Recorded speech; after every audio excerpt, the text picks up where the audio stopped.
বছৰ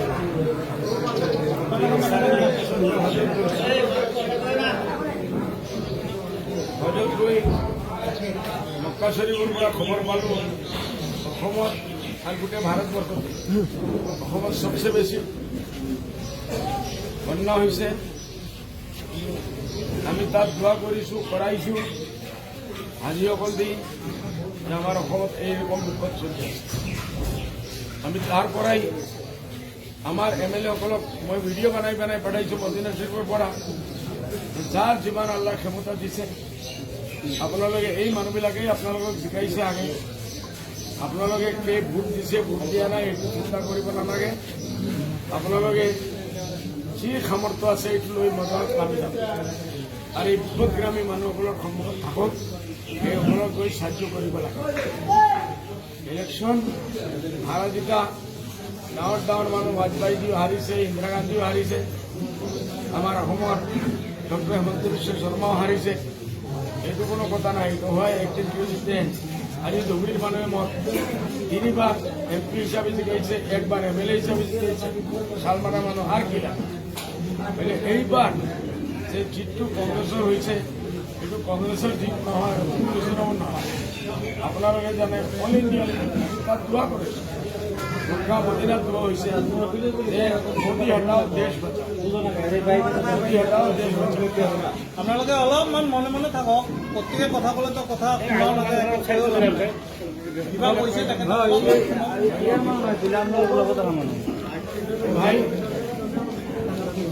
এই কারণে আমার মন ভাঙা হব নালাগে। আজি জিত কালির হার মোৰ হৈছে, মন ভাঙিব নালাগে। নিজৰ মানৱ সেৱা হল আমাৰ আসল। মানৱ সেৱা যদি আমি কৰোঁ ইনশাআল্লাহ আল্লাহ 42 বছৰৰ পৰা এই কামটো কৰি আছে। দাদাজনে কৰিছে, আব্বাজান মৰমে কৰিছে, আমি 5 ভাই আমি এই কামটো কৰি আছোঁ। আৰ সদায় আপোনালোকে দেখিছে কমসে কম 20-25 বছৰৰ পৰা যেতিয়াই কোনো আসমানি দুর্যোগ আহে, ভোলা মুসিবত আহে, আমি তাত গৈ ঠিক থাকোঁ। যি পাৰোঁ 1 মুঠি চাউল হলেও লৈ আমি যাওঁ।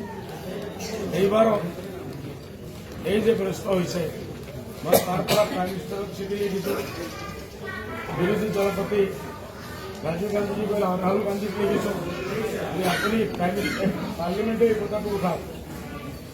মই তাৰ পৰাই চিফ মিনিষ্টাৰকো চিঠি লিখিছোঁ যে আমাৰ মানুহৰ ডিছক্ৰিমিনেশ্যন হ'ব নালাগে। উজনি অসমত আপুনি মিনিষ্টাৰ পঠাই আছে, ভাল কথা। আমাৰ ইয়াততো কোনো মিনিষ্টাৰো নাই, MLA নাই, ইনচাৰ্জ মিনিষ্টাৰো নাই। এইসব কথা আমাৰ পলিটিকেল আছে, আমি কৰিম। আমি ইয়াত যি পাৰিছোঁ, আমি কোৱা নাই বোলে আমি হাজাৰ হাজাৰ পেকেট লৈ ঘূৰি আছোঁ। আমি আমাৰ পাৰ্টিয়ে লিষ্ট কৰিছে বেছি থাকি বেছি ক্ষতিগ্ৰস্ত মানুহ আমি ইয়াত আপোনালোকৰ সন্মুখত আহিছোঁ দোৱা লোৱাৰ কাৰণে। আৰ দুখৰ ভাগি আমি বাড়িত বহি থাকা পৰা নাই। মই হজৰ পৰা আহি 1 দিন পিছত মই অসমত আহি নামিছোঁ। আৰ সেইদিনাই আমি চিফ মিনিষ্টাৰৰ এপইণ্টমেণ্ট লৈ চিফ মিনিষ্টাৰক গৈ মেমৰেণ্ডম দিছোঁ এই বানক্ৰান্ত মানুহৰ কাৰণে। সেইকাৰণে আপোনালোকে দোয়া কৰিব। আমি সদায় আপোনালোকৰ লগত আছোঁ, দুখে সুখে আছোঁ ইনশাআল্লাহ।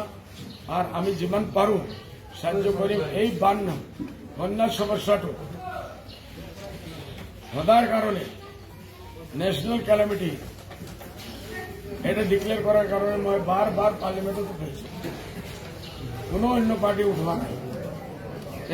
এই চেষ্টাটো আমাৰ চালু থাকিব। আপোনালোকৰ সবচেয়ে ডাঙৰ সমস্যা নদী ভাঙা, তাৰপৰে গড়াখহনীয়া, আৰ তাৰপিছত আমাৰ NRCৰ সমস্যা। এই সব লৈ আমি যুঁজি থাকি। ইনশাআল্লাহ আপোনালোকে আস্থা রাখিব। আমি ভোট পাইছোঁ না পাইছোঁ এইটো কোনো কথা নাই, লড়াই আমার অব্যাহত থাকে। দোয়া করব আপনাদের আমার কারণে যে আমি ইখলাসের ভাবে আল্লাহরে খুশ করার কারণে এই কামগুলি আমি করব পারি। খোদা হাফিজ, সালাম আলাইকুম।